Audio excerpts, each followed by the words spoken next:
Juliana Amorim, e o Ricardo Vieira Martins. Eu acho que só o Ricardo que eu não consigo ver aqui na... O Ricardo Vieira... Ele não vai conseguir enviar. Ah, que pena, mas tudo bem. Bom, então vamos começar. Eu queria só dizer para os comunicadores que vocês têm 15 minutos para apresentar. Eu aviso, né, eu ativo aqui o meu áudio para avisar vocês, porque não é todo mundo que fica com o chat aberto, né, durante a apresentação. Eu sei que vocês têm bastante coisa na cabeça nesse momento. Então, eu aviso quando estiver faltando 5 minutos para a apresentação e depois quando encerrarem os 15 minutos. E quem tiver perguntas para fazer, pode fazer pelos chats. E se quiser depois ativar o microfone também, fazer a pergunta ao vivo. Mas deixamos as perguntas para o final de todas as apresentações, ok? Então, para chamar a primeira participante, quem vai apresentar é a Vitória Pascoal Baldin, com a pesquisa A Nova Fase do Conflito Israelo-Palestino, a circulação de imagens nas redes sociais como forma de angariar apoio. Boa noite. Eu sou Vitória, eu vou colocar para apresentar aqui.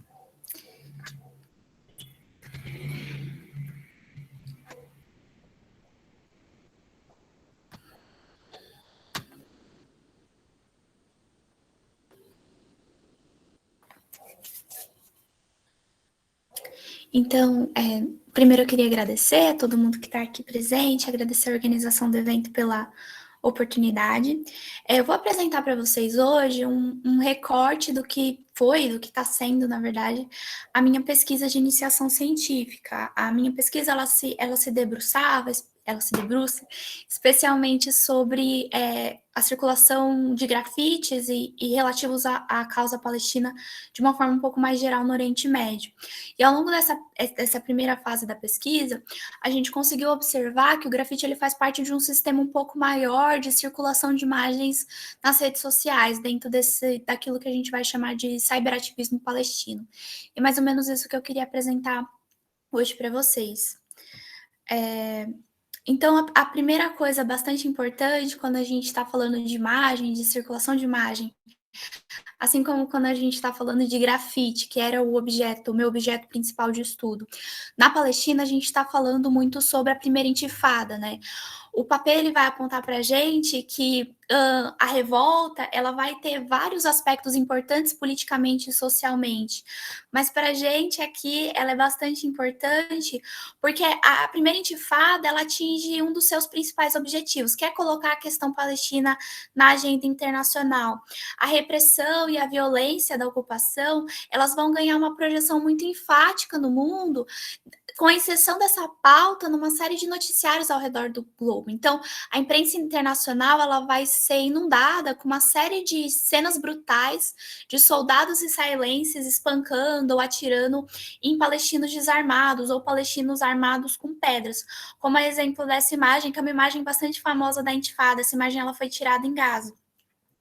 Então, esse é um lugar importante, porque vai se perceber nesse momento em que as imagens elas têm um caráter importante que possibilita que o público externo testemunhe aquilo que está acontecendo de uma forma um pouco mais íntima.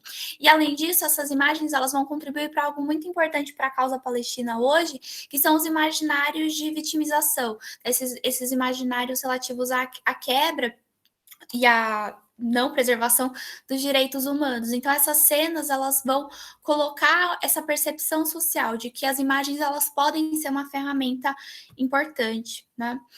Só que é a partir dos conflitos de 2012, que vão acontecer especialmente em Gaza, que eles vão ser a primeira expressão do conflito em que ambos os lados vão se utilizar, apesar de com objetivos distintos, extensivamente as mídias sociais, especialmente utilizando o inglês para comunicar para os seus públicos. Então, a extensão da campanha nas mídias sociais, desde o início, ela não foi feita apenas por usuários civis, né, israelenses, palestinos ou esses agentes internacionais, mas a unidade da mídia social, por exemplo, do exército israelense e a Brigada Al-Qassam, uma linha do Hamas, vai também se utilizar das mídias sociais como um lugar de atuação, né? Os militares, eles vão, israelenses especialmente, eles vão selecionar o seu feed do Twitter para anunciar o início da operação.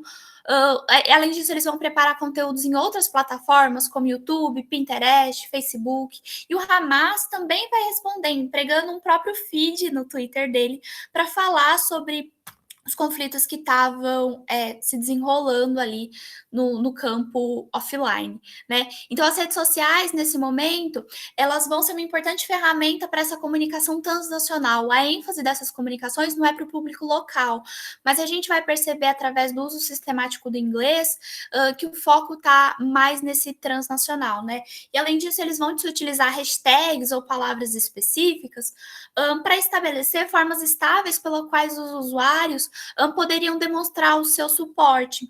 E aí eu coloquei aqui uma citação de retirada do Twitter do UFD, né, das Forças Armadas Israelenses, em 2012, que eles dizem o seguinte, vou traduzir: os computadores e os teclados são armas, o Facebook e o Twitter são campos de batalha, e é lá que lutamos, todos os dias.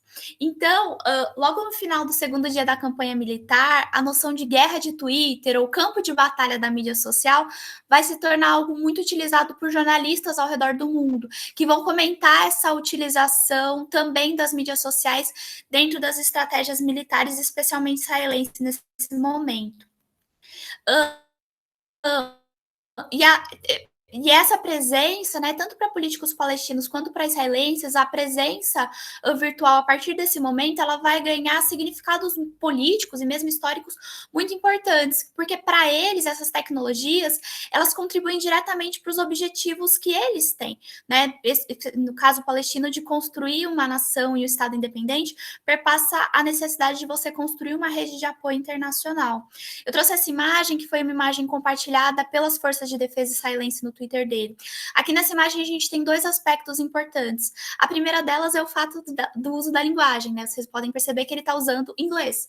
E a utilização do inglês, ela é um diagnóstico importante. A gente percebe que eles não estão falando para um público árabe nem para um público israelense, mas o público é potencialmente transnacional. Além disso, eles usam alguns elementos, alguns monumentos para referenciar os países. Só que a gente se pergunta quais países, né? Com exceção de Sydney, que está bem pequenininho. Todos os outros países, né, a gente tem França, a gente tem Londres, a gente tem Estados Unidos, que são monumentos que vão se referir às antigas potências coloniais, né? E o apelo para esse público específico, ele está ligado com esses estados, né? Eles estão ligados com esses países que são considerados aliados estratégicos de Israel. Então, no fundo, ele não está falando para um público transnacional e restrito, mas ele está falando especialmente para um público euro-americano, majoritariamente, essas comunicações israelenses.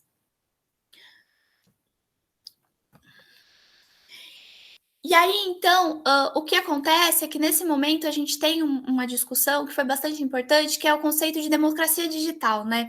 Quando as primaveras ou as revoltas árabes, elas acontecem no começo de 2011, a gente começa a ver nas redes sociais e mesmo nos debates mais acadêmicos, uma série de afirmações muito utópicas sobre as formas pelas quais as mídias sociais, elas estavam criando bases para formas democráticas, participação de democracia direta, ou mesmo para mobilizações políticas, né, que eram impossíveis até então. Só que é importante a gente adotar nesse sentido, especialmente para o caso palestino, uma perspectiva um pouco mais crítica, né? A partir da década de 1990, quando a gente vê os acordos de Oslo e eles vão permitir que os palestinos desenvolvam uma própria infraestrutura de comunicação, novos entendimentos vão surgir e as tecnologias de comunicação vão ganhar um caráter importante. Mas, ainda que o senso comum acredite que existe uma relação direta entre as redes sociais e mesmo a Primavera Árabe ou a Segunda Intifada, o Gad Wassoff, um pesquisador bastante importante, ele vai dizer que, na verdade, as pessoas ingressam nas redes sociais muitas vezes apenas para acompanhar as mobilizações. E elas não vão engajar-se fisicamente, digamos assim. É um apoio à distância, né? Mas, apesar disso, alguns pesquisadores vão demonstrar através de recolhimento de datas, que, por exemplo, em relação ao conflito de 2012, o engajamento popular através das hashtags de apoio aos palestinos ou de apoio aos israelenses diminuiu em 177% a intensidade dos ataques israelenses, ainda que aumentasse a agressividade dos discursos propagados. Então, apesar do sujeito ele não se engajar fisicamente nos confrontos que ele acompanha através das redes sociais, as redes sociais elas têm um lugar para que os políticos consigam entender exatamente qual lado está sendo mais apoiado, e aí possibilita que ele controle as ações e regule as ações e os discursos deles, né, de acordo com essa perspectiva. E aí, é nesse sentido que essa atuação nas redes sociais ela vai ganhar uma importância muito grande, uma importância que vai estar ligada com essa possibilidade de você conquistar esses novos públicos. Essa imagem ela é uma imagem de 2010, que foi uma imagem que se tornou bastante popular entre os apoiadores da causa palestina, mesmo aqui no Brasil, que é uma foto de uma ex-soldada israelense, que ela tira uma foto ao lado de 3 prisioneiros palestinos que estão de olhos vendados, estão amarrados, e ela escreve na legenda, né, os melhores dias da minha vida. Então, essa soldada, ela foi supostamente punida depois pelos israelenses, a gente não tem acesso a essa documentação, mas o que se sabe é que, de fato, ela foi punida. Só que existe um aspecto importante dessa imagem, que é a questão, que para mim, enquanto historiadora da arte, que é bastante importante, que é a questão do olhar, né? Ela olha diretamente para o espectador e ela vai contemplar a transformação dela enquanto sujeito, enquanto imagem. Mas, ao mesmo tempo, o lugar dela enquanto militar, ela retira essa possibilidade desses outros sujeitos através de algo que a gente poderia considerar uma violência simbólica. Então, essa imagem, ela faz parte do que o Lee e o Prachad, eles vão nomear de a nova zona da guerra do conflito israelo-palestino, palestino-israelense, que são as mídias sociais, elas vão se tornar um campo de disputa. E é nesse sentido que a Stein e o Kutzman vão nomear, né, isso como militarismo digital, que é a ideia da extensão das práticas militaristas que Israel já tem dentro do próprio país para as redes sociais como uma forma de discursar não só para os cidadãos israelenses, mas também para o público transnacional como uma forma de angariar apoio. E é nesse sentido que os palestinos vão desenvolver algumas respostas de cyberativismo, como, por exemplo, o jornalismo popular e o registro dessas imagens. Só que o que a gente conseguiu averiguar ao longo da pesquisa foi que a internet ela é hoje parte indispensável da prática e da disseminação do grafite, mesmo aqui no Brasil. E no panorama e no contexto palestino, o grafite está muito articulado com esse cyberativismo e com essa resposta criativa ao que vai ser o militarismo digital israelense. Comparada com a natureza extremamente efêmera que a gente tem do grafite de uma forma geral, nas redes sociais a comunicação ela vai desfrutar de maior permanência, de maior alcance.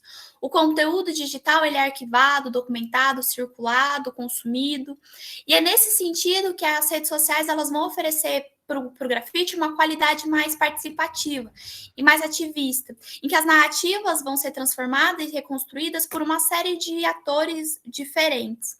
E essa captura de tela foi uma captura de tela bastante importante, bastante que resume um pouco o que a gente percebeu, que foi essa captura de tela, ela é de um subreddit chamado BDS, que é um movimento chamado Boicote, Desinvestimento e Sanções, que basicamente objetiva estabelecer uma frente de mobilização não violenta contra Israel.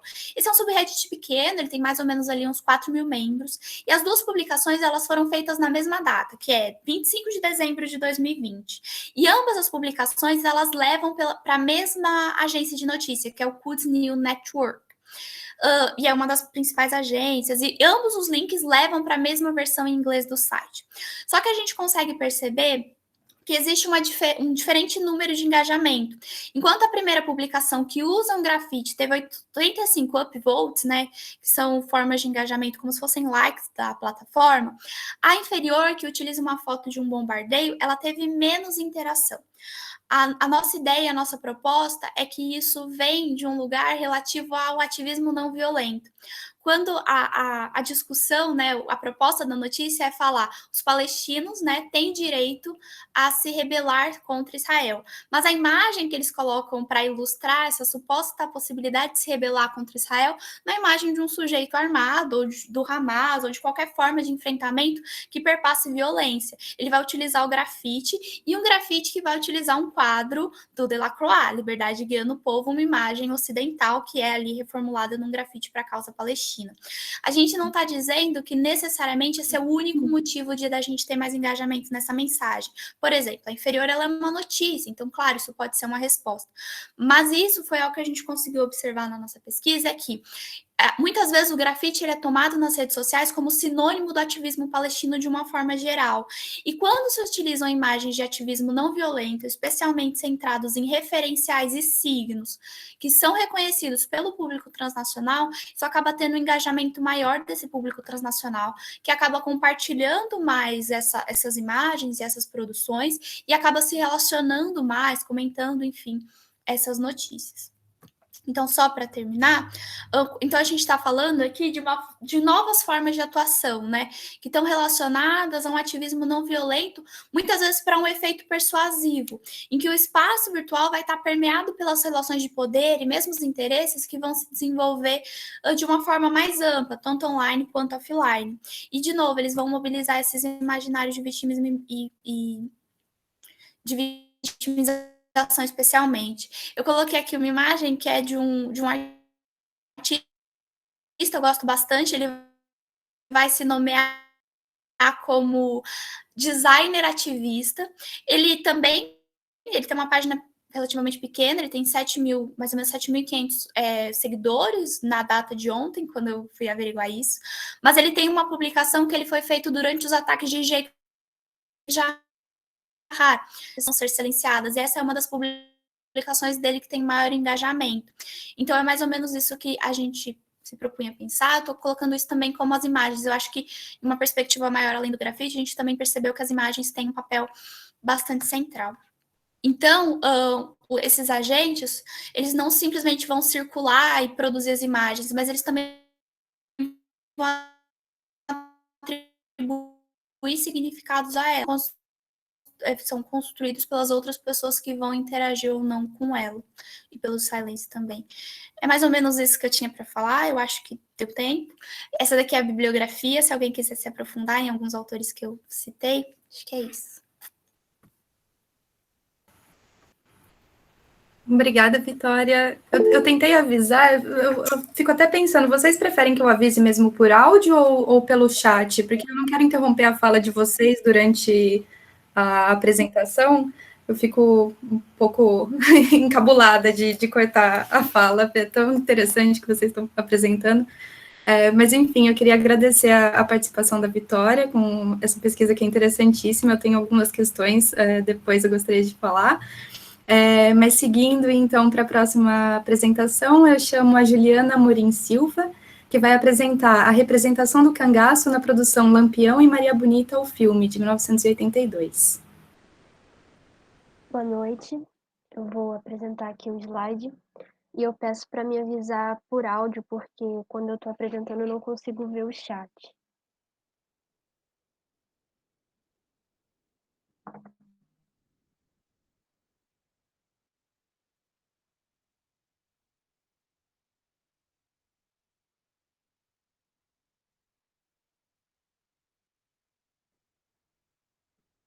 Todos conseguem ver? Sim. Sim. Vou começar então. Boa noite, meu nome é Juliana Amorim Silva. Hoje eu vou apresentar a pesquisa A Representação do Fenômeno do Cangaço em Lampião e Maria Bonita, o filme. É uma pesquisa que eu desenvolvo no Laboratório de História, Cinema e Audiovisualidade da UFRJ, sob orientação do professor Dr. Wagner Pinheiro Pereira. O fenômeno do cangaço independente, ocorrido no sertão nordestino durante o final do século XIX e início do século XX, compõe o imaginário popular brasileiro, tendo sido temática para diversos cordéis, assim como para a literatura brasileira, para o cinema e para a televisão. A escolha por essa temática vem, primeiramente, de uma memória afetiva Os meus avós são sertanejos do interior do Rio Grande do Norte, e eu cresci ouvindo histórias sobre Lampião e Maria Bonita. E, além disso, o cangaço é um fenômeno muito importante enquanto cultura e também enquanto estética. E também representa uma temática muito rica para o cinema, né, no cinema de cangaço.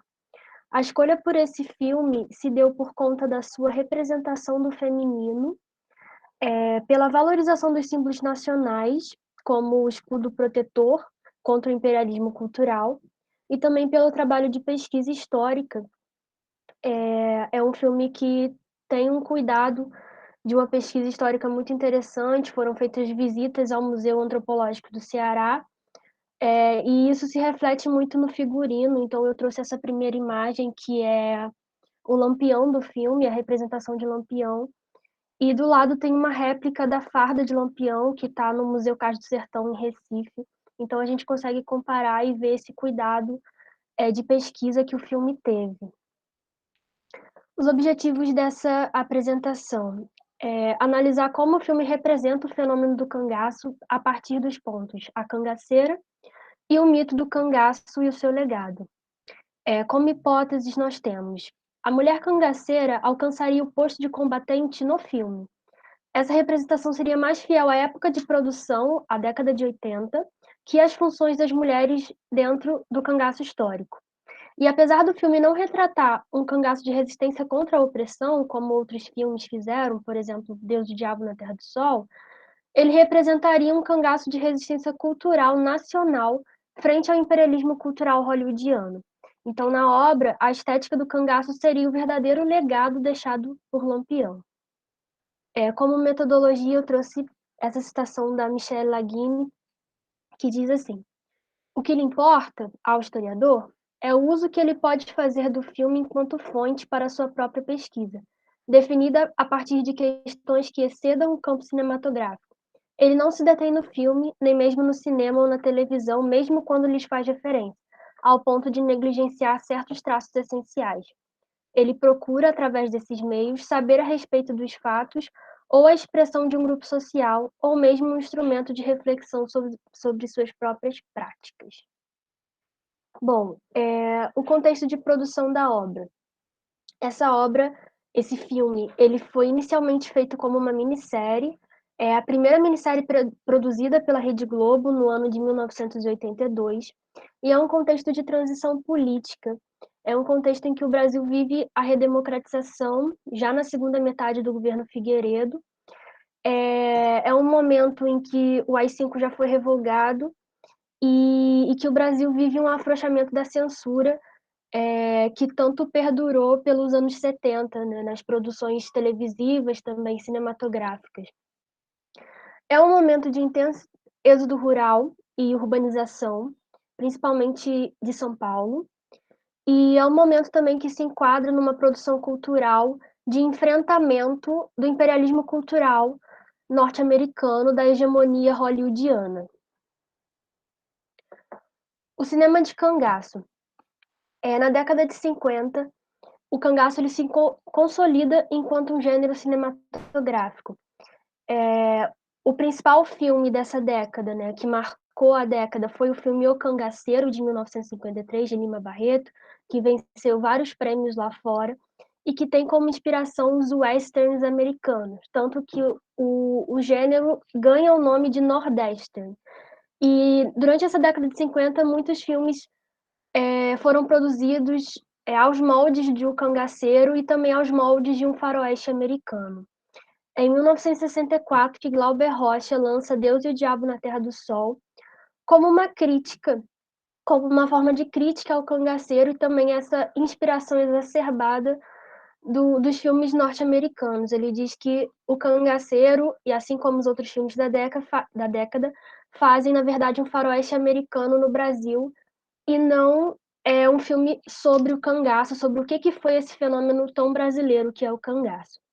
E o que faz o cangaço se constituir enquanto gênero cinematográfico? O Marcelo Dittmann ele vai dizer que é a repetição e a inovação dentro da temática histórica que é o movimento do cangaço.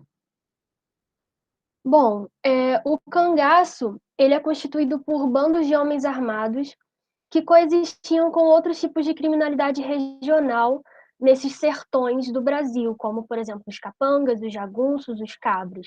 E até o século XIX, eles eram contratados por chefes de grandes fazendas para assegurar o domínio local e proteger a propriedade de invasões, por exemplo, invasões indígenas. Então, é um momento do ciclo do gado, é um momento de expansão para o sertão, e é um momento em que essas propriedades desses fazendeiros são atacadas e eles precisam desses bandos, dessas milícias armadas. É no século XIX que o cangaço passa a atuar de forma independente, ou seja, sem o mando desses fazendeiros, sem o mando desses coronéis, sob a modalidade de cangaço de vingança, que é o que o Frederico Pernambucano chama de cangaço de vingança, que era, como o próprio nome já diz, um movimento que tinha como fim a vingança. Então, um homem que teve o seu pai assassinado por alguém, ele jura vingança, ele entra para um bando cangaceiro, ele consolida a sua vingança e se retira desse cangaço. Mas é no final do século XIX e no início do século XX que um outro tipo de cangaço ganha força, que é o cangaço meio de vida, ou seja, o cangaço enquanto profissão. E ele teve o seu maior expoente, Lampião. Então, o Lampião, ele entra no cangaço para consolidar uma vingança, que é a morte do seu pai, mas ele não consolida essa vingança e ele acaba se utilizando do cangaço como uma profissão, como seu meio de vida. E o cangaceirismo, ele vivia o presente. Então, o Frederico Pernambucano de Mello vai dizer que a análise dos principais fatos do cangaceirismo não revela a existência de um sentido finalista na atividade dos grupos em geral. Jamais foi possível surpreender orientações de caráter político ou ideológico, refletindo-se tais ausências em flagrantes reforços à ideia de que o cangaceirismo vivia o presente, preocupando-se com a sua existência imediata. Bom, a cangaceira. O feminino no sertão, ele é construído à margem do masculino. Então, no início do século XX, quando o Nordeste se consolida como uma região, vários pensadores nordestinos, por exemplo, Gilberto Freire, começam a pensar o que é o tipo nordestino, o que é o Nordeste. E dentro dessas discussões, o sertanejo nordestino ele é eleito para ser o representante do nordestino, porque de acordo com esses pensadores, ele é o cabra macho, ele é o último resquício desse homem macho, porque eles diziam que a modernidade estava feminilizando a sociedade, tornando a sociedade feminina e tornando o homem feminino. Então, eles pegam esse sertanejo para ser o tipo regional nordestino.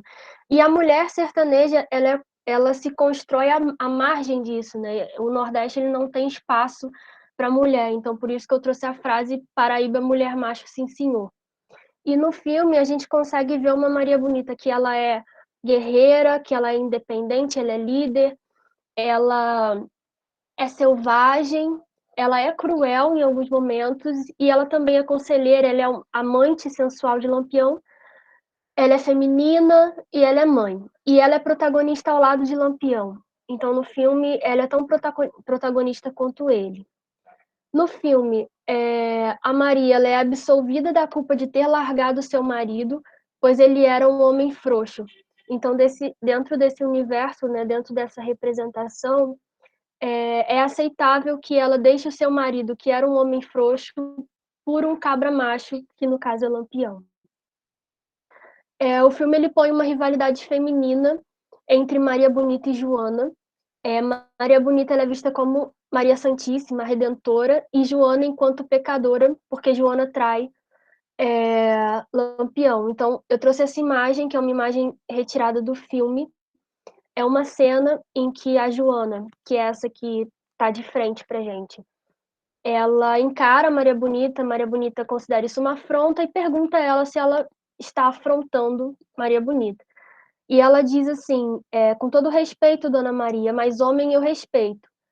Mulher veste saia igual a mim. Ou seja, ela coloca Maria Bonita no mesmo patamar dela, abaixo dos homens, abaixo de Lampião. E logo em seguida, Maria Bonita saca um punhal e arranca a orelha da Joana. E com isso ela mostra que ela não está no mesmo patamar de Joana, ela está ao lado de Lampião, ao lado desses homens, né? A Maria Bonita... Oi? Desculpa interromper. 5 minutos para a apresentação. Tá bom. E a Maria Bonita, ela é colocada como aquela única que dobra Lampião, aquela que é a fraqueza dele, aquela que tira seu corpo fechado, aquela que tira sua bestialidade e traz ele para a humanidade. Então, os papéis femininos nesse filme, Maria Bonita, ela é feminina, ela é vaidosa e, ao mesmo tempo, ela é combatente, ela pega em armas, ela pega em fuzis, ela lidera defensiva na ausência de Lampião. Em contrapartida, tem a Dadá, que é uma outra cangaceira, ela é mais masculinizada, ela não tem muita feminilidade, não usa maquiagem, não usa acessórios, e ela é combatente também, as duas estão no mesmo patamar. E existem outras cangaceiras também, que pegam em fuzis e pegam em armas, isso não era comum no cangaço histórico. Mas em outras manifestações do mesmo formato, ou seja, minisséries, nota-se uma ênfase no papel de mulheres guerreiras que consubstanciam em suas trajetórias algumas facetas marcantes do feminino e outras facetas do masculino, numa síntese rara com alto grau de intensividade e plena carga dramática. Então, se a gente pega em consideração a década de 80 e esse novo formato de minissérie, esse protagonismo feminino de uma mulher valente, uma mulher independente, uma mulher que tem tanto facetas do feminino quanto do masculino, ele está muito em voga. Bom, o mito do cangaço. O embate entre o nacional e o estrangeiro durante a década de 50.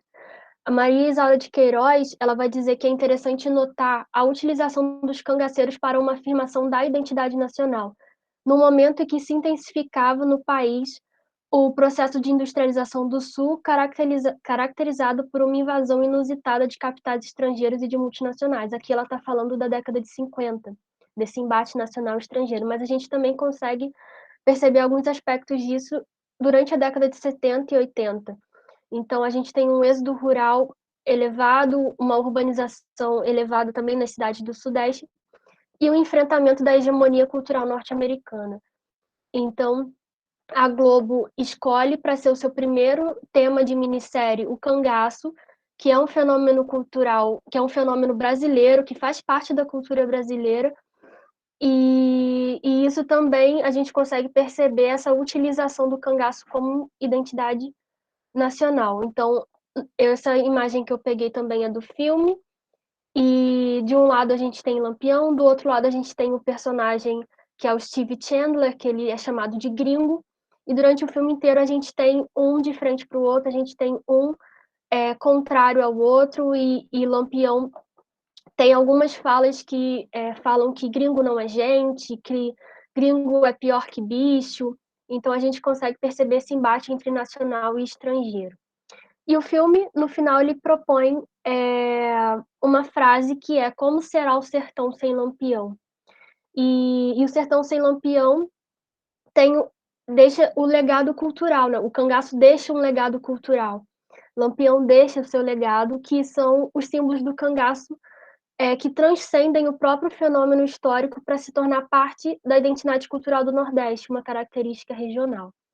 Então, concluindo, a mulher cangaceira valente, com papéis sociais iguais aos dos homens dentro do bando, representa mais as demandas da época em que a obra foi feita do que propriamente o fenômeno histórico. E apesar de ser uma construção, o papel de mulher guerreira exerce uma função de valorização do protagonismo feminino nas produções brasileiras.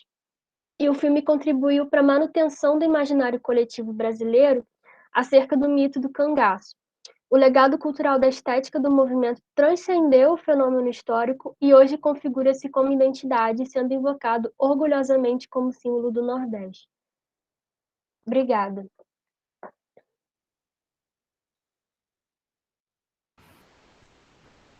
Muito obrigada, Juliana, pela apresentação. É interessantíssima a sua pesquisa também. E agora, para chamar a última apresentação, eu convido o Ricardo Vieira Martins Neto, que vai apresentar para a gente a pesquisa Pornochanchada, Ciclo, Cultura e Política, de 1972 a 1979. Boa noite, deixa eu só abrir minha apresentação.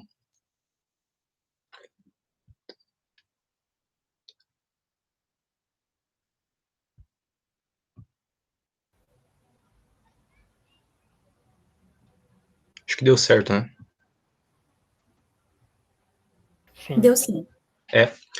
Então, boa noite a todos, agradeço pela presença. E então, como a Prof já falou, né, meu trabalho é Pornochanchada, o Ciclo, Cultura e a Política de 1972 a 1979. Então, esse é um trabalho que eu já venho desenvolvendo faz um tempo, pois eu sou quartonista, né, estou terminando agora, já em dezembro, e eu desenvolvi a primeira parte dele na iniciação científica, e agora eu estou terminando a monografia e pretendo levar isso para o mestrado. Então, meu orientador é o professor Dr. Jefferson William Gol. Eu sou da Universidade Estadual do Paraná, aqui no campus União da Vitória, divisa com Santa Catarina.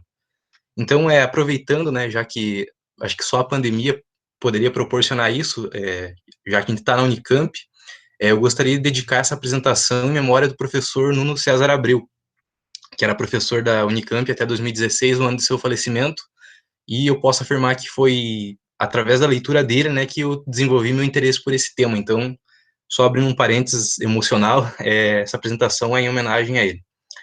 Então, somos todos pornochancheiros. Isso é evidente que é uma brincadeira, né, mas eu gostaria de ressaltar como que a pornochanchada, que é esse cinema estigmatizado, mal visto, né, e por vezes sendo um argumento, né, das pessoas que justificam uma suposta péssima qualidade do cinema brasileiro, e o cinema brasileiro é só sacanagem, piadas de mau gosto. Então eu faço essa provocação, né, somos todos pornochancheiros. Então, talvez aqui, um dos exemplos disso, que eu trouxe dois, tá na internet. Muitos de vocês talvez já devem ter visto aquele meme de um pistoleiro chamado Papaco, né, que ficou muito popular, acho que desde assim de 2015 para cá, ele tem uma relevância, né, na internet, nos memes, muito grande. Então esse filme, ele é uma pornochanchada, né? Então a gente percebe que inconscientemente a gente está reproduzindo, né, partes desse cinema como algo cotidiano nas nossas vidas, né, mesmo sem a gente saber. E a outra, né, se refere à própria questão da campanha da Chili Beans com a temática da pornochanchada, em 2004, né, que foi uma coleção de óculos diretamente inspirada, né, nos filmes e da Boca do Lixo, que foi o espaço onde a pornochanchada se desenvolveu, que inclusive trouxe atores, né, e diretores para fazer toda a campanha de marketing. Então, e outros casos são muito evidentes, né, por exemplo, a novela da Globo, de 2019, anos 90, dois personagens principais eram ex-atores da pornochanchada, né. A série do HBO, Brasil, Magnífica 70, é uma série de 3 temporadas que durou de 2015 a 2019, que se passa na Rua do Triunfo, na Rua Vitória, em São Paulo, né, evidentemente sobre a Boca do Lixo. Então, chamando a atenção, né, de como a pornochanchada, esse cinema, que é um pouco ocultado, né, da historiografia canônica, por assim dizer, ele está presente na nossa vida cotidiana, mesmo sem a gente não perceber, né.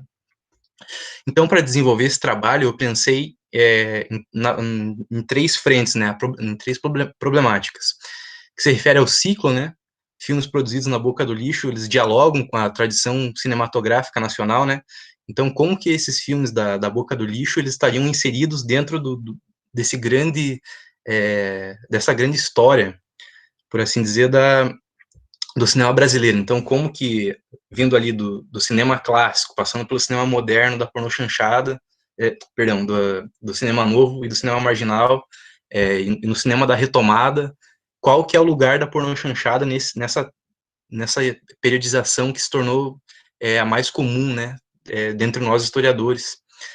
Então, a segunda parte é a cultura, mas é a cultura cinematográfica, né? Então, estabelecer as práticas e temáticas comuns à pornochanchada. Então, qual que era a temática dos filmes, as produções, qual que eram os modelos, né, que eles seguiam, porque existiam modelos comerciais, né, para essa produção, E a terceira é a questão da política, que eu gostaria de ressaltar qual que eram as relações com a ditadura civil-militar, porque esse foi um cinema que se desenvolveu principalmente nos anos de chumbo, no governo do general Médici. E eu queria também ressaltar uma possível ligação, né, com a política dos autores postulada, né, pelos jovens turcos da Nouvelle Vague, né, então François Truffaut e Jean-Luc Godard, né, como que os filmes comerciais da pornochanchada poderiam se inserir sobre uma ótica autoral. Então, para começar, eu estabeleci uma taxonomia, né, do cinema brasileiro moderno, que o Ismael Xavier é um dos principais, né, nomes, talvez atualmente o principal estudioso do cinema brasileiro, né, então como que ele define a linhagem, né, do cinema. Então, de 1898, com a chegada dos Irmãos Segreto à Baía de Guanabara, que é um filme perdido, até 1955, vigorou o cinema clássico, né, e o cinema industrial. Então, foram a questão dos ciclos regionais, né, o ciclo do Recife, ciclo aqui do Rio Grande do Sul, e também a produção industrial, né, a produção da Atlântida, da Vera Cruz, essas tentativas de desenvolver um cinema brasileiro aos moldes, né, do cinema estadunidense hollywoodiano. Então, a partir de 1955 até 84, né, 55 com o filme Rio, 40 Graus, do Nelson Pereira dos Santos, e novamente encerrando o cinema moderno, né, o Nelson Pereira dos Santos com o filme Memórias do Cárcere. Então, vai ter nesse meio o cinema novo e o cinema marginal, que vem logo junto com o cinema novo, né, Rogério Sganzella, Júlio Bressani. Então, nesse meio tempo, né, o cinema moderno independente, e após isso, o cinema pós-moderno, né, que está muito mais ligado a uma questão estética dos filmes, né, e também o cinema da retomada, principalmente, que foi uma miscelânea de estilos e de concepções de mise-en-scène bem demarcadas, né. Então, foi também entre aspas, né, a nossa primavera dos curtas-metragens, né, porque nesse período, como faltou dinheiro para a produção cinematográfica brasileira, a maioria do povo, né, foi produzir curtas-metragens. Então, a pornochanchada, ela é excluída, né, em prol de um cinema com uma linguagem adequada às condições precárias e capaz de exprimir uma visão desalienadora, crítica da experiência social, né. Então, o Ismael Xavier, quando ele escreve esse livro, que é tomado, né, como não como um aspecto metodológico, mas que é a periodização mais comum ainda nos dias de hoje, ele deixa simplesmente de lado, né, a pornochanchada e busca, né, produzir uma periodização que tenha como base a questão da estética da fome, né, ou como o próprio Glauber Rocha diria, né, o cinema no curta no filme do Godard, né, o cinema bola a bola do Miguel Borges, né, então é esse cinema preocupado com a questão social, de leitura sociológica da realidade e consequentemente, né, longe de aspectos comerciais e da influência dos Estados Unidos. Então, os antecedentes da pornochanchada, eu elenquei como dois, né, mas o segundo ele se desdobra em outros aspectos. O primeiro deles, com certeza, é o artigo do Nelson Pereira dos Santos, O Problema do Conteúdo no Cinema Nacional, e eu chamo atenção para esse artigo dele no quesito que ele chama atenção para desenvolver um cinema popular que seja voltado para o mercado. Só que a gente percebe, né, que o cinema novo, ele falhou, principalmente na questão do mercado, e ainda, dependendo da discussão, né, ele falhou também nessa questão popular, por ser um cinema mais integrado à burguesia urbana de São Paulo, né, e longe do povo e da população em geral pela sua linguagem mais rebuscada e barroca, né. Então, a legislação protecionista do cinema brasileiro foi outro aspecto de fundamental importância para o desenvolvimento da pornochanchada. Em 32, Getúlio Vargas reduzindo o imposto da película virgem, decretando os filmes educativos, a obrigatoriedade do curta-metragem antes do filme estrangeiro, né? Curtas-metragens que eram curtas-metragens de cavação, que eram para mostrar as riquezas naturais do Brasil, principalmente. Em 1950, a ideologia do nacional-desenvolvimentismo com Getúlio Vargas, com Juscelino Kubitschek, e principalmente, né, tentaram, com Jânio Quadros e João Goulart, mas foi a criação do GEICine e do GEIC, que foi órgãos governamentais voltados para a produção cinematográfica, né, então preocupados em estabelecer pressupostos, né, para essa produção brasileira, e pós-64 a reestruturação do mercado cinematográfico com as leis de obrigatoriedade e cota de tela, né, e premiação por renda. Então, o Instituto Nacional de Cinema e a Embrafilme, né, instauraram no ano de 75 112 dias de exibição obrigatórias para filmes nacionais, né? Então, essas coisas foram brechas, né, que os produtores da Boca do Lixo souberam se aproveitar. Então, a Boca do Lixo e a pornochanchada, pode-se dizer que ela tem uma paternidade tripla, pode ser até quádrupla, mas como é um filme que vem posteriormente, mas é um filme que vem junto com o Manifesto, né, que é o Pornógrafo, do João Calegaro, eu deixei ele de lado. Mas o primeiro produtor a se estabelecer na Boca do Lixo, em São Paulo, né, na Rua do Triunfo, seria... Vale ressaltar que hoje em dia a Rua do Triunfo ela fica localizada na Cracolândia, no caso, né? Então é um local onde tinha saída de trem que eles conseguiam importar fitas e mandar o resto dos filmes para o Brasil, né? Então Oswaldo Massaini, ele foi em 1954 o primeiro produtor a se estabelecer, e a partir da Boca do Lixo ele faz o único filme brasileiro a ganhar a Palma de Ouro em Cannes, né? Que foi o Pagador de Promessas, em 62. Mas em relação à temática mesmo, e a estilística dos filmes, foi o Antônio Polo Galante, que depois seria o maior produtor da Boca, e o Oswaldo Candeias, né, junto com os filmes lançados em 67, que é Vidas Nuas, né, que é um filme sobre pretensamente a burguesia urbana, né, em seus vícios morais, por assim dizer, entre aspas, né, e A Margem, que é um filme sobre as pessoas excluídas na sociedade, que tem uma influência muito grande, por exemplo, de Ingmar Bergman, né, que é um cinema poético, pessoas que vivem à margem do rio Tietê, no caso. Então, esses filmes entram com a temática transversal da noite, né, e dos excluídos. Então, em 1970, a produção e o estigma, né, eles deslancham. Então, os primeiros filmes a serem, entre aspas, pornochanchadas de fato, né, foram Os Paqueras, Memórias de um Gigolô, Adultério à Brasileira e As Libertinas. Então, esses filmes estabelecem aquilo que, posteriormente, o professor Nuno César Abreu iria falar, né, que eles estabelecem um estilo, uma prática significante e um modo de produção, né, práticas de produção centrados na fórmula do erotismo, produção barata, título apelativo e divulgação nas mídias populares. Então, o marketing nessa época era muito pesado, né, então, tanto que em um dos filmes do John, esqueci o nome, mas é um diretor coreano, né, que radicado no Brasil, ele distribui amendoim como uma forma de instigar a libido para assistir o filme, né? Então o marketing nessa época ele era muito forte e era assim que os filmes se tornavam populares, né? Então, junto deles, nessa mesma época já veio o preconceito, né? Então vale ressaltar que os produtores da pornochanchada, eles não se entendiam enquanto produtores de pornochanchada, né? Mas isso foi uma crítica dos próprios jornalistas como uma forma negativa, né? Eu não vou entrar aqui em definição do que é erotismo e nem o que é pornográfico, mas pornografia vem do grego, né, pornográficos, que seriam escritos de prostitutas. Então, eles pegam a ideia de chanchada, né, que eram comédias da década de 50, do Oscarito, Grande Otelo, e adicionam o prefixo pornô, né, então fica uma coisa negativa.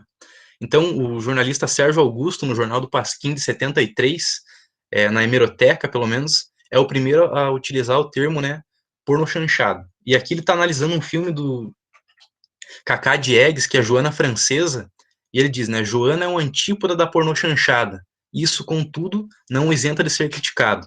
Então ele está ressaltando nessa fala, né, mesmo o filme sendo totalmente diferente da pornochanchada, no seu quesito erótico e barato, ele deve ser avaliado pelos mesmos modos por conter o erotismo, né, então, tanto que ele desenvolve isso nessa fala. Então, a gente percebe que se aparecia gente pelada em algum filme, já era considerado pornochanchada e um filme ruim, consequentemente, pelos jornalistas, né? Então, a historicidade... Só para avisar, você tem 5 minutos. Tá, vou acelerar um pouco a fala. A historicidade e a estilística da pornochanchada, entre Nima Simões e João Avelar. Então, o Nima Simões, ele era um jornalista, naquela época, os dois eram, e ele define, né, que em 1975 ocorre uma ruptura na Boca do Lixo, onde ela se torna uma linha de montagem com a sexualidade aflorada. Então, os filmes, eles deixam a questão do caráter do milagre econômico e de temáticas do jogo do bicho e intensificam os arquétipos sexuais, né? Então, aí entra filmes com temática da esposa que trai, do corno, do negro, que é visto como objeto sexual, e o Avelar, na teoria da relatividade, ele diz que a partir de 76, essas produções, elas passam por um aburguesamento, né? Então, as nuances intelectuais, elas se tornam mais comuns, e consequentemente, o confronto, né, com a ditadura civil-militar. Então, a cultura cinematográfica entre José Carlos Avelar e Jean-Claude Bernard, né? Então, tem duas leituras que a gente pode fazer da pornochanchada e dos filmes, né? Então, a teoria da relatividade, né, defendida pelo Avelar na década, já em 79, seria que os filmes da pornochanchada, eles compactuam com a ditadura civil-militar sendo um reflexo dela, né? Então, o público ia assistir os filmes visando perceber quais imagens que eram cortadas, né, onde que eles poderiam ver que a ditadura agiu ali. Mas essa postura, no meu ponto de vista, ela é errônea, né, porque o filme Anjo Loiro, ele foi censurado até 79, justamente por conter cenas eróticas, né, então não tinha essa brincadeira do regime compactuar com a pornochanchada, porque os filmes eram censurados, ainda que de menor maneira, né. E o próprio Roberto Santos, que era o presidente da Embrafilme, ele era sempre explícito: a gente não financia pornochanchada. O governo brasileiro financiou as pornochanchadas apenas até 74, né? Então, a partir de 75 isso não acontecia mais, mas as pessoas ainda achavam. E a segunda é uma definição que eu tomo partido, né, que é a do Jean-Claude Bernard, né, que ele até é bem engraçado de se ler, né, mas que os filmes eram a dialética de comer e ser comido. Então, os filmes da pornochanchada, eles não são pornográficos, mas eles são grotescos, e isso que incomodava o governo, porque esses filmes, eles colocavam, né, as pessoas desesperadas pela ditadura, buscando passar golpe nos outros, acabar fazendo essas pessoas vítimas sexuais, assim, então todo esse confronto sexual é levado em conta como uma forma política pelo Jean-Claude Bernard, né? Então, o público ele ia ver esse filme como um revanchismo em relação à política real. Então, as pessoas que eram impedidas de lutar politicamente na rua iam se afirmar no cinema, né? Então, a afirmação do pequeno burguês e do proletário como sujeitos históricos acontece aí. Então, eu trouxe dois casos síntese só para vocês verem. Então, o primeiro filme do Odd Fraga, que ele é visto como um intelectual orgânico, né, da boca do lixo, e agora o José na tortura do sexo. Então, aqui nessa foto, os indivíduos políticos, eles são torturados pelos militares sexualmente, né, e aqui é uma referência ao pau de arara. Então, essa mulher no filme ela é torturada sexualmente, estuprada, né? Então, nessa concepção do Jean-Claude Bernard, esse é um filme que as pessoas eram comidas pelo governo como uma forma de violação política, né? E tem os filmes onde os sujeitos comiam, no caso, né? Que As Aventuras Amorosas de um Padeiro, né? Do Valdir Onofre. Vale ressaltar que esse é o primeiro filme dirigido por um negro no Brasil e foi uma pornochanchada, que é onde o padeiro, no caso, explorado, proletário, que não tem como lutar politicamente, ele se afirma, né, a partir do momento que ele consegue tornar a Ritinha, né, sua amante, que ela era dona de um plutocrata, um dono de uma corporação gigante, né, de mercadorias. Então, as pessoas iam assistir esse filme, no caso, e se viam na posição do padeiro, no caso, né? Então, subjugavam as madames e as senhoras sexualmente, uma forma de vitória e vingança sobre aqueles que exploravam eles, no caso. Então, por último, a política de produção, né? Entre 1970 e 75, 25 das maiores bilheterias, 9 eram pornochanchadas. Então, eu já deixei, essa aqui é uma lacuna na minha pesquisa, porque eu ainda não consegui encontrar registros tanto do INC quanto da Embrafilme sobre o público nesse período. E vale ressaltar, né, que as pornochanchadas incomodavam o regime ditatorial não apenas no que tange a imoralidade constante dos filmes, como também na relação da autossustentação produtiva. Então, esses filmes eles não usavam recursos do governo e ainda assim faziam um mercado, às vezes, até mais forte do que a produção oficial da Embrafilme. Então, para encerrar um pouco do método que eu usei nessa pesquisa, né, a Michelle Lagny, no artigo, né, ela define que o historiador concebe o filme como testemunho e o analista de cinema como um produto de linguagem própria. Então, para analisar esses filmes, eu usei as duas coisas. Eu usei tanto a questão do filme como documento histórico, mas o filme também como algo a ser analisado semiologicamente, né? Então, destrinchar a mise-en-scène do filme justamente para revelar o que o discurso dela tá em relação ao contexto em que foi produzido. O Carlos Nelson Coutinho, né, que o artefato cultural ele está dialeticamente ligado com a realidade concreta. Então, esses filmes da pornochanchada, apesar de serem ficções, eles estão dialogando com a grande política naquele momento, que no caso era a ditadura. O Bill Nichols, né, que diz que todo filme é um documentário de sua época, participando do grande diálogo social, né. Então, aqui ele tem uma influência do filósofo Richard Hort, né, do grande debate, né? Então, os filmes, eles participam da realidade social. E, por último, a Manuela Penafria, né, que é uma acadêmica portuguesa, ela diz que todo cineasta produz uma epistemologia, né? Então, ao fazer os filmes, todo filme é uma epistemologia, no caso. Então, os diretores da Pornô Chanchada, Odi Fraga, Neville de Almeida, Jean Garret, nesses filmes que eles produzem, eles estão automaticamente, né, se colocando na postura de intelectuais e, consequentemente, frente ao regime militar, né, no caso. Então, encerrando, o propósito do meu trabalho é justamente resgatar, né, a memória desses indivíduos da boca do lixo, que por vezes só são colocados como pessoas sujas, que estavam só interessados em sexo, mas na realidade é totalmente diferente, né? Eles eram pessoas comuns, produziam para ganhar dinheiro e eram pessoas que estavam preocupadas em fazer um cinema brasileiro. E também eu constatei, né, aquilo que a Susan Sontag diz. Ela não é uma historiadora, ela é uma ensaísta, mas ela diz, né, que no artigo dela, O Imaginário Pornográfico, ela diz que a pornografia ela pode contribuir expressivamente para a história social, né? Então, através disso, eu cheguei à conclusão, né, de que não era somente o cinema marginal e o cinema novo que estavam fazendo uma frente à ditadura militar, né? Também era esse cinema comercial visto como só público, sem qualquer ligação, né, com o real que eles achavam que eles não tinham. E por último, com certeza, né, que o conceito de história do cinema que se usou no Brasil está mais vinculado à vontade dos cineastas e dos historiadores do que à realidade concreta. Então, esse trabalho pode parecer engraçado, né, fazer uma leitura concreta de um objeto ficcional, mas entendendo os filmes como um produto, né, da sociedade, a gente tem que ir a fundo, né, e ver como que era a questão do público, da recepção, e não apenas ir através de achismos, né, achando que determinado tipo de cinema era superior ao outro, quando na realidade, e agora é uma fala em relação ao cinema novo, né, era passado totalmente desapercebido para as pessoas, né? Então era muito mais comum que você assistisse uma pornô chanchada do que visse Glauber Rocha, por exemplo. Então acho que o meu trabalho é esse. Espero que tenha dado, né? Eu sei que eu passei um pouco do tempo, inclusive peço desculpas. E outra coisa que eu queria só também para encerrar mesmo, para chamar a atenção, que a gente, enquanto historiadores, a gente não pode ter algum impedimento moral para realizar a pesquisa, né? Pois muitas pessoas, por serem filmes entendidos como pornográficos, acabam sentindo vergonha ou vendo isso como produtos imorais mesmo, né? Para se passar afastado. Então, eu gostaria também de chamar a atenção para isso, né? Para a atividade do historiador, que ele não pode ter a vergonha, né? Como um impedimento do seu trabalho. Muito obrigado. Desculpa o tempo aí. E aqui está o meu e-mail. E também, se alguém se interessar, por acaso, eu peço que entre em contato para a gente dialogar. Muito obrigado. Muito obrigada, Ricardo, pela sua apresentação. Eu achei sensacional. A sua pesquisa é incrível. Eu tenho muitas questões. Mas eu gostaria de abrir, primeiramente, para o pessoal que está assistindo. Alguém gostaria de fazer algum comentário ou alguma pergunta? Eu vi que o Robson estava perguntando ali para a Juliana onde que se encontravam os filmes. A Juliana já respondeu no próprio chat.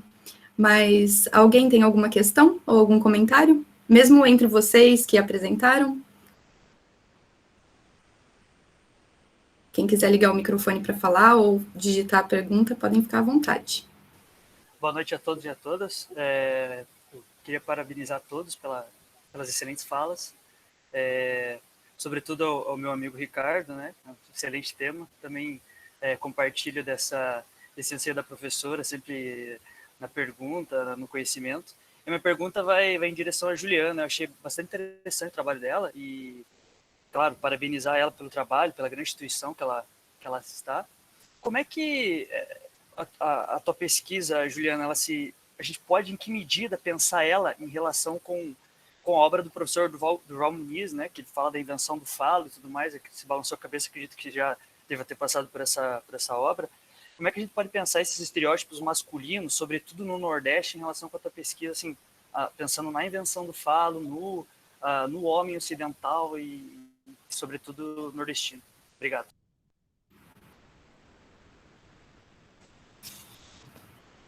Eu posso responder agora? Tanto o Nordeste, a Invenção do Falo, quanto a Invenção do Nordeste, né, os 2 livros do professor Durval, eles são muito importantes para minha pesquisa. E essa pesquisa, ela faz parte da minha monografia, né? Então, eu faço uma análise do cangaceiro e da cangaceira no meu TCC, porque aqui não ia dar para eu falar mais um pouco do cangaceiro, eu acabei optando por falar mais sobre a cangaceira. E eu utilizo bastante os 2 livros do professor Durval. Eu falei um pouquinho sobre essa construção, né, do homem sertanejo enquanto o representante nordestino ali no início do século XX, mais ou menos durante a década de 20, que era justamente contemporâneo ao cangaço. Então, esses intelectuais estão pensando essa construção do homem nordestino em Pernambuco, no litoral de Pernambuco, né, em Recife, enquanto Lampião está no sertão. E Lampião, no imaginário, né, popular, através das décadas, ele acaba se tornando assim, um representante dessa masculinidade, como se ele fosse o último cabra-macho do Brasil, né? Ele acaba representando, enfim, a questão da Primeira República, acaba representando aquilo que o Vargas ele queria, no caso, combater, né? O filme mostra isso, o filme faz uma representação do Lampião como aquele último resquício do que foi o Brasil. Então, essa construção do homem nordestino, do homem sertanejo, acaba se incorporando também na figura do Lampião. Então, tem essa figura do Lampião como o cabra macho mor, né? Como representante do que é ser cabra macho. Fala o nome do filme, Gil, por favor, de novo. Oi? O nome do filme eu não tô conseguindo achar aqui na Globoplay. O nome do filme é Lampião e Maria Bonita, de 1982. Ok, obrigado.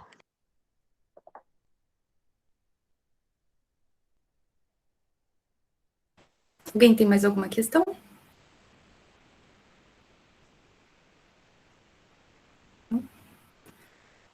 Então, se vocês me permitirem, eu gostaria de fazer algumas considerações das 3 apresentações. Me chamou muito a atenção as 3 pesquisas de vocês, e eu gostaria de fazer uma pergunta que é mais geral para todos, porque eu acho que são pesquisas muito interessantes para a gente parar na graduação. Eu queria saber se vocês têm interesse de seguir com essas pesquisas para um mestrado, na pós-graduação mesmo. E primeiro para a Vitória, eu achei muito interessante a hora que você começou a falar sobre a questão da liberdade guiando o povo, do Delacroix, como historiadora da arte também, que trabalha muito com o comparatismo. Eu senti até um pouco de falta das imagens na sua apresentação, porque eu estava muito empolgada com a sua fala, e eu gostaria de saber, assim, que eu acho essa imagem muito sintomática, né? A gente está trabalhando com uma pintura do Delacroix, que ela é mundialmente conhecida, é uma das grandes obras de arte da história da arte francesa, mas, ao mesmo tempo, ela é uma obra que é um símbolo de resistência, né? Ela está falando lá da Revolução de 1830 e tudo mais, e que é utilizada não só, né, para a representação dos conflitos israelo-palestinos, né, nessa questão da comparação das imagens, da bandeira e tudo, mas como um símbolo meio que do século XXI. Eu fico pensando das próprias manifestações gerais que nós temos, inclusive aqui no Brasil. E aí eu queria saber se você trabalha bastante com esse universo das comparações na sua pesquisa, pensando na história da arte. Obrigada pela pergunta. O trabalho, ele, de uma forma geral, assim, ele se centrava em exatamente nessa falta que existia, assim, as bibliografias, em português a gente não tinha nada em 2019, quando eu comecei a pesquisa. Hoje a gente tem algumas pesquisas sobre grafite no Cisjordânia em português, mas mesmo em inglês a gente olhava-se para o grafite palestino numa perspectiva muito estanque. Tem o grafite palestino, tem A, B, C, D, E e fenômenos, e aí é isso. E o objetivo do trabalho era olhar o grafite a partir das relações que ele estabelecia. E uma dessas relações você precisa comparar, assim, para estabelecer essas relações.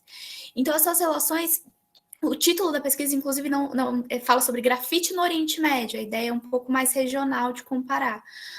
Mas nesse exercício comparativo, sobre grafite palestino especificamente, foram levantados 200 grafites, e aí eu trabalhei com descrição de um a um, e a partir dessa descrição eu comparei com grafite no Oriente Médio, com outros fenômenos de grafite no Oriente Médio, com registros fotográficos desses grafites e com registros fotográficos de grafites no Brasil.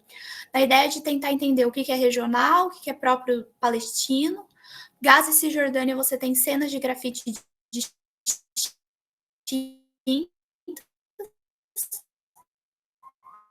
por conta do controle da Hamas e do Fatah, muito diferentes, e aquilo que era próprio da linguagem de uma forma geral.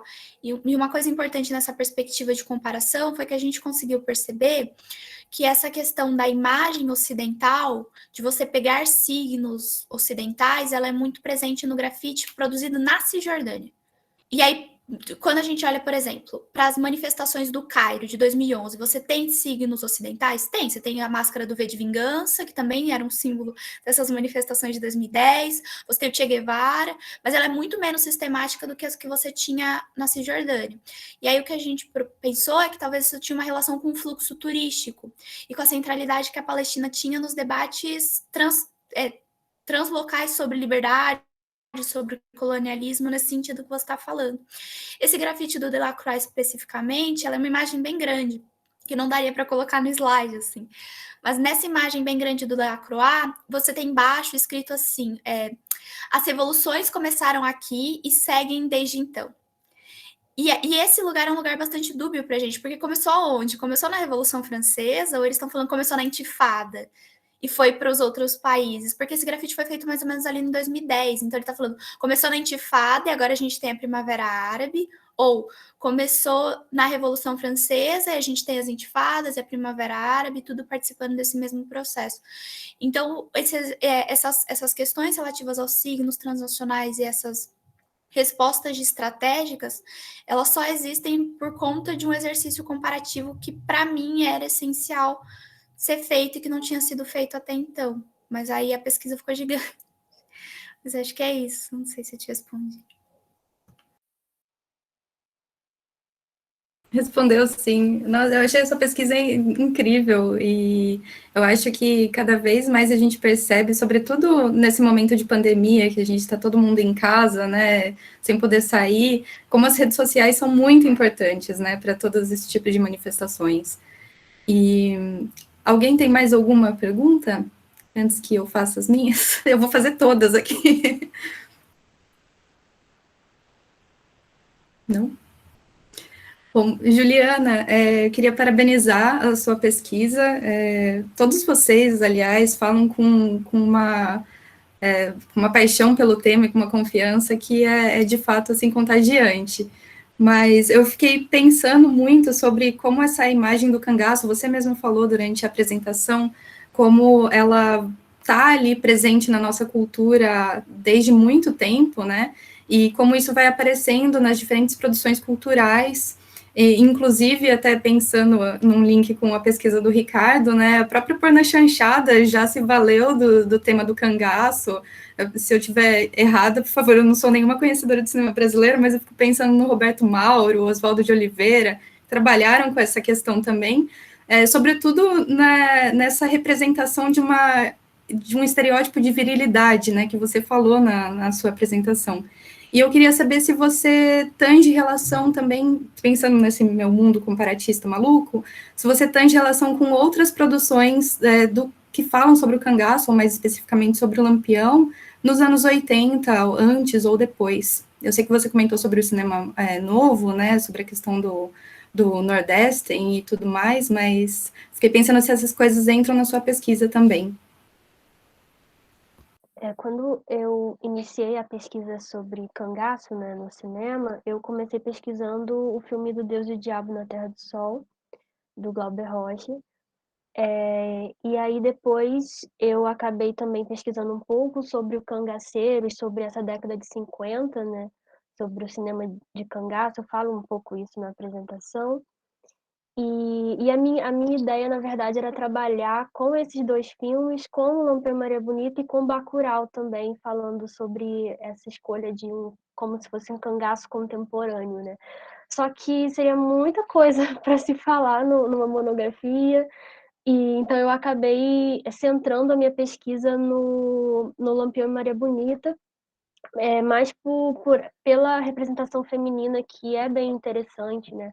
Pelos elementos que eles colocam, pela cangaceira como protagonista que eles põem, então isso me chamou muita atenção, eu acabei seguindo. Mas é interessante a gente pensar esses outros filmes e as escolhas feitas, né, dos elementos dos cangaceiros. Então, no Deus e o Diabo na Terra do Sol, a gente tem um cangaceiro que é um justiceiro, é um justiceiro social, alguém que foi enviado para poder livrar o sertão da miséria, né? E aí, ou ele mata o coronel, que faz a fome, digamos assim, ou ele mata quem está morrendo de fome. Então, tem essa questão dúbia, mas ele de fato é um justiceiro social. E no cangaceiro do Lima Barreto da década de 50, ele tem alguns aspectos mais gerais, assim, de faroeste mesmo, né, da inspiração norte-americana. Então, e se a gente pensa Bacurau também, a gente consegue ter outros elementos muito ricos também e fruto do momento que a gente está vivendo. Então, a gente teria um cangaceiro andrógeno. Então, é interessante como que a gente se apropria, né, do mito do cangaço, desse legado cultural do cangaço, nos nossos momentos, né, de acordo com as épocas de produção de filme. A hora que você estava apresentando, eu fiquei pensando no Bacurau também, sobre toda essa questão dos estrangeiros, né? E, enfim, muito boa a sua pesquisa. Parabéns. Obrigada.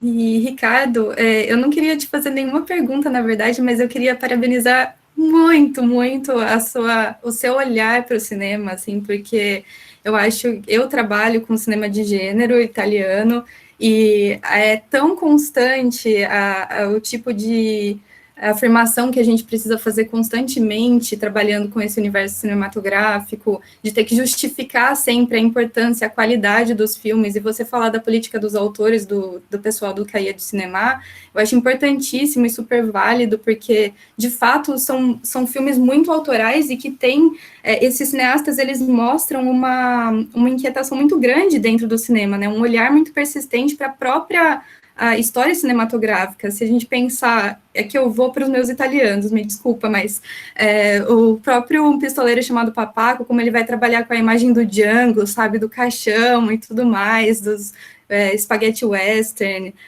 ou mesmo aquele filme das babás, o que as babás não voltam, não contam, eu não lembro agora o título, faz tanto tempo que eu assisti. História que nossos babás não contavam. Isso, exatamente. Ele tem um caráter meio feliniano, não sei, assim, são filmes que, de fato, são muito ricos, né, visualmente, e no ponto de vista da narrativa mise-en-scène também, mas eu achei sensacional você dizer isso, e eu fiquei pensando, assim, constantemente, eu trabalho com cinema de horror e o giallo, né, mas muitos desses cineastas, eles começaram a carreira deles no universo do cinema erótico, do cinema pornográfico, e normalmente quando você vai ler as críticas ou os textos dos historiadores de cinema sobre isso, tem um olhar muito preconceituoso sobre esse início de carreira desses cineastas. E eu penso muito no Joe D'Amato, que vai fazer toda a série da Emanuele Nera na Itália, mas como tem uma crítica persistente ali, sabe? São filmes que ele está falando sobre tráfico de mulheres, sabe? Então, as pessoas tendem a desmerecer muito esse cinema de gênero, e eu acho que a sua pesquisa, ela traz uma luz muito grande para isso dentro do Brasil. Pensando até, assim, que a pornochanchada, mesmo hoje, assim, ela nutre tantos cineastas do nosso círculo de cinema de gênero, o pessoal lá da Canibal Filmes, o Gursi, os Gueldner, sabe, tipo, são filmes importantíssimos e riquíssimos, né, mas era só esse comentário bobo mesmo que eu queria fazer. Sobre essa questão a pornô chanchada, inclusive, ela bebe muito, né, das fontes do próprio cinema italiano, né, porque tem um comparativo que o Nuno Abreu ele faz, né, que o cinema da Embrafilme, alguns filmes, eles bebiam diretamente dos Estados Unidos, mas a pornô chanchada e a boca do lixo é totalmente proveniente da Itália. Tanto que na minha iniciação científica eu pesquisei, o título foi A Violência e o Erotismo na Pornô Chanchada ao final da década de 70. Tá disponível no caderno, no sexto caderno, né, do EAIC da Unespar. E eu pesquisei 3 filmes, né, que eram o Reformatório das Depravadas, Escola Penal para Meninas Violentadas e Agora José na Tortura do Sexo. E esses 3 filmes, eles foram diretamente, né, importados do cinema italiano. Né? Então, o IP, né, que o Mulheres em Prisão, esses filmes eles eram diretamente importados do cinema B, né? Que eu acho que é uma designação muito ruim, cinema B, né? Porque não faz sentido. Cinema é cinema, não tem cinema A, B, C. E é uma importação, né? Desse subgênero não sei se do giallo, né? Porque o giallo tá mais ligado à tradição do terror, né? Mas é um cinema que bebeu muito das comédias italianas, inclusive. Tem um artigo do jornal agora que eu não trouxe para minha apresentação, né, mas que um jornalista brasileiro, esqueci o nome dele agora, mas é alguma coisa com o Romeu, que ele tem uma definição muito interessante, né, sobre a pornô chanchada, que a pornô chanchada brasileira é o encontro da pimenta baiana, né, aí ele deu uma generalizada, porque a pornô chanchada é Rio de Janeiro, né, mas é o encontro da pimenta baiana com a macarronada italiana, então é uma brincadeira muito legal que ele faz, assim, para demonstrar esse encontro, né, entre esses 2 cinemas, que é o italiano e o brasileiro. Mas é um tema que ele não se esgota, tanto que eu trouxe nesse trabalho, eu optei, né, por fazer justamente para introduzir esses filmes nessa linha da história do cinema brasileiro, mas tem muitas outras pesquisas que são desenvolvidas, né, a partir de 96 só, foi com a Flávia Seligman e com o professor Nuno Abreu, né, que eles pensam em problematizar esse espaço, e as pesquisas vão desde, assim, das relações de trabalho, né, dentro do espaço da pornô chanchada, porque não vale ressaltar que uma coisa que eu discordo do professor Nuno Abreu, né, que essas produções, elas eram uma tematização da revolução sexual brasileira, né, eu não acho isso, eu acho que esses filmes, apesar de tudo, eles são, a pornô chanchada, ela é conservadora, né, apesar de tudo, ela é machista, tanto que mesmo nos filmes dirigidos por mulheres, né, que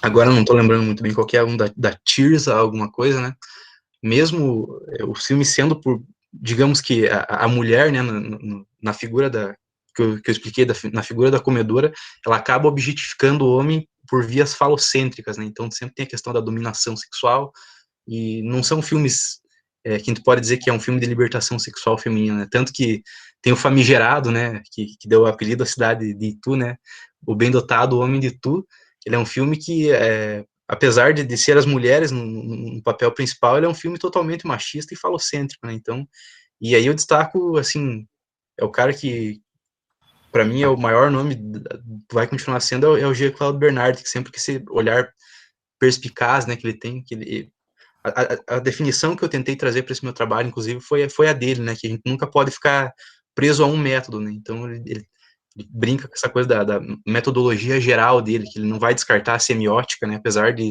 da semiótica, em alguns aspectos, deixar de lado essa política de produção e só focar apenas no filme em si, né, e ter uma matriz pós-moderna, né, que é algo que eu busquei combater nesse trabalho, né, porque eu sempre brinco com os meus amigos, para mim, pós-modernismo é algo assim a ser bem evitado no campo da história, porque a gente tem que estar preocupado com a questão material da produção, né? Nesse trabalho eu tentei ressaltar isso da pornô chanchada. E também, né, de pensar que esses filmes, por mais que eles, né, trabalhassem com estereótipos do universo masculino, assim, ou fossem machistas, né, de certa forma eles são transgressores também, né, a gente sempre tem que lembrar de deixar os filmes na época deles, né, e o nosso olhar é contemporâneo, mas a gente precisa analisar né, os filmes como documentos históricos, claro, como você mesmo colocou. Num desses eu fiquei pensando, eu não sei nem se enquadraria como pornô chanchada, mas tem um filme que eu vi uma vez que chama Os Rapazes da Calçada, com a Lady Francisco, e que ele reforça também os estereótipos do universo gay, do universo transexual, mas eu não sei, tem alguma coisa de transgressor ali, só o fato de ele fazer um filme, sabe, sobre uma trans no universo gay, eu não lembro se o filme se passa em São Paulo ou no Rio de Janeiro, mas tudo isso já é muito transgressor, né, mas também são conservadores, né? Se a gente pensar também que boa parte desses diretores acabou virando, assim, um dos os caras da direita, né? Tipo, o Carlo Mossi, o Ivan Cardoso, né? Mas enfim. Assim, é engraçado, porque é uma liberação,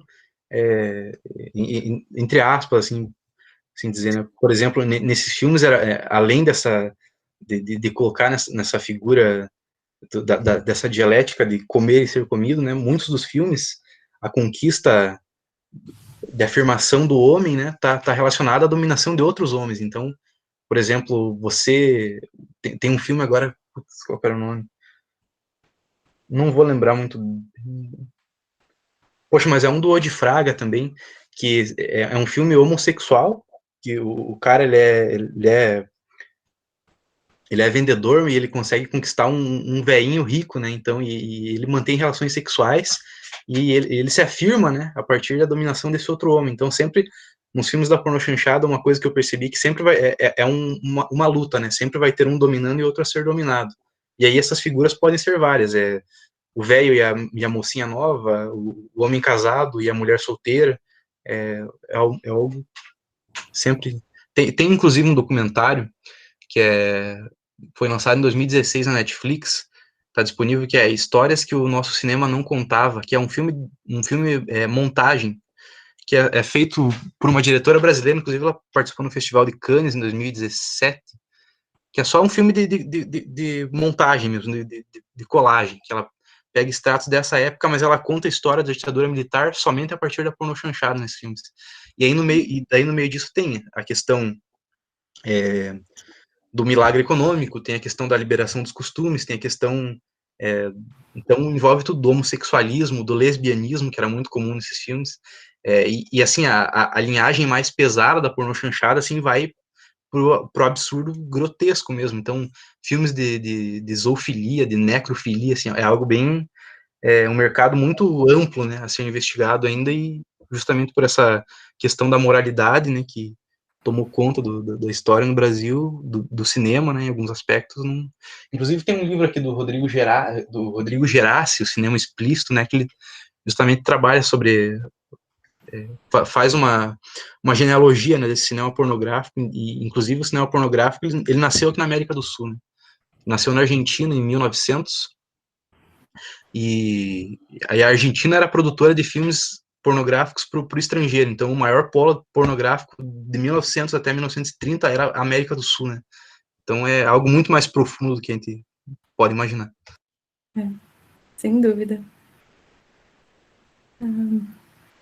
Qual filme?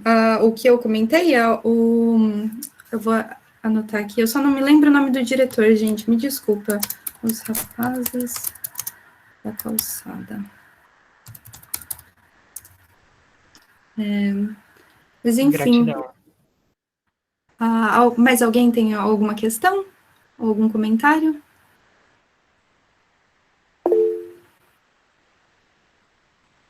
Pode falar. Mas então, gente, eu só queria agradecer pela mesa mesmo. Não como monitor, mas como estudante de história, porque assim, foi muito bom ouvir vocês. Eu pesquiso cinema. Nossa, eu adorei ouvir mesmo. Eu não entendo muito de cinema brasileiro, então foi muito bom aprender. E com a Vitória eu adorei também a apresentação, aquela questão do Delacroix, aquela foto que você trouxe da soldada, e os termos também que você trabalha, né, de cybercolonialismo e coisa e tal. Eu ia perguntar mais para o Ricardo de sugestões de filme, mas agora eu já tenho várias. E mais ia perguntar também quando você falou do Nouvelle Vague, né, desses filmes se encaixarem. Mas você também já falou quando você respondeu ali a Letícia, que eu achei muito interessante essa parte também. E o que eu ia perguntar para a Juliana era em relação a esse gênero, né, que você disse, né, o cinema de cangaço. Ia perguntar se tem produções hoje, porque eu não consigo ver tantas assim, mas é porque eu não conheço tantos filmes. E aí você disse Bacurau, né? E eu falei, meu Deus, como eu não tinha pensado nisso antes. Mas são perguntas que já foram respondidas e só queria agradecer mesmo, porque aprendi muito. As pesquisas de vocês, assim, são maravilhosas. É isso. Tem um filme do Geraldo Sarno, né, que ele lançou em 2019, né, que é o Sertânia, que é um filme que ele bebe muito, assim, acho que foi a primeira vez que eu vi um exercício dele mais contemplativo, assim, no quesito de resgatar um pouco daquela raiz do cinema novo mesmo, né, vou expor um pouco dos ossos do ofício, né, os filmes que eu pesquiso são todos provenientes da pirataria, assim, porque são filmes de comunidades digitais, né, então tem fórum, acervo making off, assim, que tem que entrar só com convite, né, a gente cultiva isso, assim, para você ter uma ideia, a gente tem preciosidades, assim, que a gente resgata de VHS, restaura filmes, né, então, tanto que da minha proposta, né, de mestrado vai ser justamente trazer essa discussão para o Sul, porque Curitiba é o terceiro local com mais produção jornalística da pornô chanchada, e eu quero também restaurar uma fita que eu consegui rastrear aqui numa cidade aqui perto da minha, né, que é em Mafra. Daí o produtor ele fez o filme e tipo, ele guardou as fitas na casa dele, zeradas, assim, não exibe para ninguém, mas tá lá, sabe, tipo, ele não... Só chegar e pescar a fonte, vamos ver se vai dar certo. Amei, porque eu sobrevivo da pirataria. Eu pesquiso cinemas africanos, então, assim, se não for da pirataria, não tem como. Inclusive, eu vou te mandar e-mail, porque, assim, quero adentrar esses fóruns, e é sobre isso. Eu só queria pedir para vocês, todo mundo tá com a câmera, eu vou tirar uma foto de vocês, né? Já que a gente não tem fotógrafos em eventos presenciais, mas a gente tem prints, né? Ó, obrigado pelo e-mail, já vou copiar. Eu vou tirar um e-mail, vou tirar uma foto, então assim, sorriam como se fosse uma foto mesmo. Perfeito, gente. Obrigado. Deu certo.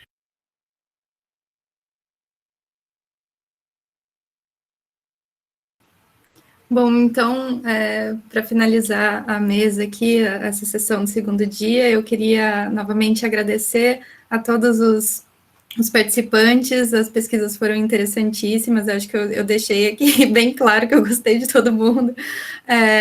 E continuem pesquisando, por favor, para tornar cada vez mais amplo esse universo da nossa pesquisa em história. Eu gostei muito de ver todos vocês reunidos aqui de partes diferentes do Brasil, de universidades diferentes. Eu acho que uma das maiores vantagens da gente ter eventos científicos é justamente poder, né, ter esse diálogo com pessoas de outras instituições, de outras áreas. Então, tem cinema, tem história, né, história da arte. E eu queria agradecer também aos ouvintes que participaram dessa sessão, a organização do evento, que está maravilhosa, e é isso. Muito obrigada, gente.